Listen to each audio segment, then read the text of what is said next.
तैयार रहे।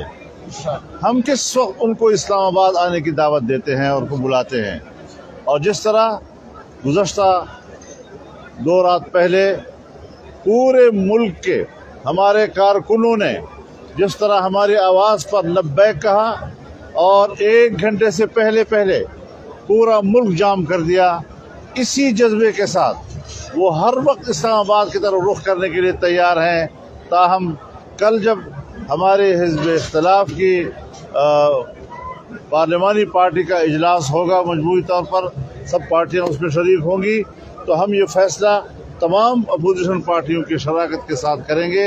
लेकिन इतना अपील ज़रूर करता हूँ कि हर जगह पर आवाम तैयार रहें, कारकुन तैयार रहें। अगर हमने कहा कि इस्लामाबाद की तरफ रवानगी हो तो उसमें फिर कोई घंटों की ताख़ीर भी नहीं होनी चाहिए, बल्कि मिनटों के हिसाब से वो अपने घरों से फौरी तौर पर इस्लामाबाद की तरफ हरकत करें। शेख रशीद कहते हैं कि मैं चट्टान की तरह वज़ीर आज़म के साथ खड़ा हूँ। हाँ, बिल्कुल सही है, राई के पहाड़ की तरह।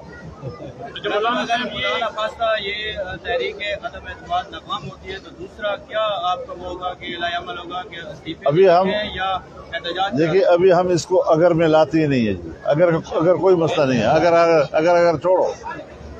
अच्छा मौलाना, ये हुकूमती वज़रा और वज़ीर आज़म खुद कह रहे हैं कि हमारी